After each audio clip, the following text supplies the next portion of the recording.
Taste the Daily. Chennai செங்குன்றத்தில் 845 kilo கஞ்சா பிடிபட்டுள்ளது. இதை அண்மை செய்தியாக பார்த்தோம். மீண்டும் ஒரு அண்மை செய்தியை பார்க்கலாம். விழுப்புரம் மாவட்டத்தில் வெள்ளத்தால் பாதிக்கப்பட்ட பகுதிகளில் 4 நாட்களாகியும் நிவாரணப் பொருட்களை வழங்கவில்லை என மக்கள் குற்றம் சாட்டியுள்ளனர். குறிப்பாக 4 நாட்களாக உணவு கூட வழங்கவில்லை என கூறி மக்கள் சாலை மறியலில் ஈடுபட்டுள்ளனர். இது குறித்த கூடுதல் தகவல்களை நமது செய்தியாளர் சுரேஷ் வழங்க கேட்கலாம். வணக்கம் சுரேஷ், விவரங்கள் என்ன பதிவு செய்யுங்க. நிச்சயமாக அருண், கடந்த 4 நாட்களாக கனமழை காரணமாக வெள்ளத்தால் பாதிக்கப்பட்ட மக்களுக்கு இதுவரை எந்த பகுதியிலும், குறிப்பாக விழுப்புரம் மாவட்ட நகரம் மட்டுமின்றி விழுப்புரம் மாவட்டம் முழுவதிலும் உள்ள கிராம பகுதிகளில் மக்கள் கடுமையாக பாதிக்கப்பட்டுள்ளனர்.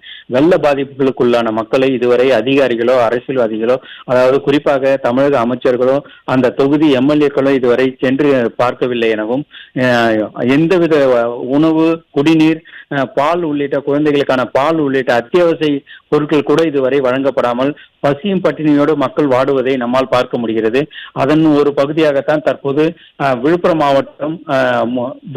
மாவட்டம் விக்கிரவாண்டி அருகே இருக்கக்கூடிய முத்தாம்பாளையம், ஐயங்கோயில்பட்டு, அகரம் ஆகிய பகுதிகளில் இந்த வெள்ளத்தால் பாதிக்கப்பட்ட மக்கள் கடுமையாக பாதிக்கப்பட்டு 4 நாட்களாகிய மின்சாரம் இல்லாமல், உணவு இல்லாமல் தாங்கள் தவித்து வருவதாகவும், ஆனால் இதுவரை யாரும் எட்டி கூட பார்க்கவில்லை எனவும், இதுவரை எட்டி கூட பார்க்கப்படவில்லை என கூறி அந்த பகுதி மக்கள் 1000க்கும் மேற்பட்டோர் சென்னை திருச்சி தேசிய நெடுஞ்சாலை, திருச்சி சென்னை தேசிய நெடுஞ்சாலையில் மறியல் போராட்டத்தில் ஈடுபடும் காட்சிகளை தான் நாம் தற்போது பார்த்து வருகிறோம். காலை முதலே மாவட்டம் முழுவதும் பல்வேறு இடங்களில், குறிப்பாக விழுப்புரம் மாவட்டம் முழுவதிலும் அரசூர், விழுப்புரம், செஞ்சி, திண்டிவனம், திருக்கோயிலூர் உள்ளிட்ட பல பகுதிகளில் இந்த மக்களானது தங்களுடைய அடிப்படை தேவைகளுக்காக உணவு கூட இல்லாத ஒரு நிலையில் வாழ்வாதாரத்தை இழந்து உயிர் அச்சத்தால் வீடுகளை விட்டு வெளியேறி தேசிய நெடுஞ்சாலையில் தஞ்சம் அடையக்கூடிய காட்சிகளை நாம் தற்போது பார்த்து கொண்டிருக்கிறோம்.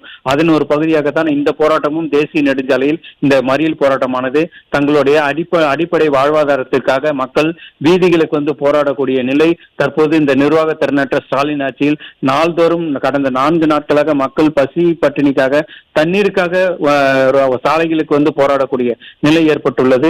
இதுவரை எந்த துறை அமைச்சரோ அதிகாரிகளோ எந்த கிராம பகுதிகளுக்கும் சென்று பாதிப்புகளை பார்ப்பதோடு பாதிக்கப்பட்ட மக்களை கூட சந்தித்து ஆறுதல் கூட செய்ய முடியாத ஒரு நிலையின் காரணமாகத்தான் ஆத்திரமடைந்த பகுதி மக்கள், வெள்ளத்தால் பாதிக்கப்பட்ட மக்கள் குடும்பத்தோடு, குழந்தை குட்டிகளோடு, விவசாயிகளும், ஆண்கள், பெண்கள் என வயது வித்தியாசம் பார்க்காமல் வீதிகளில் இறங்கி மறியல் போராட்டத்தில் உள்ளிட்ட பல்வேறு போராட்டங்களில் ஈடுபடக்கூடிய காட்சிகளை நம்மால் பார்க்க முடிகிறது. அதன் ஒரு பகுதியாகத்தான் இந்த சாலை மறியல் போராட்டம் தற்போது நடைபெற்று வருகிறது.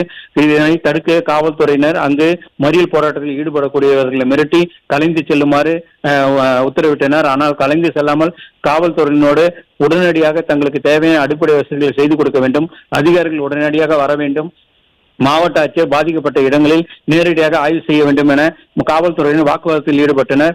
அவர்களை காது கொடுத்து கேட்காத காவல்துறை போராட்டத்தில் ஈடுபடுபவர்கள் கைது செய்ய முயன்றதால் அங்கு பதற்றமான சூழல் ஏற்பட்டது.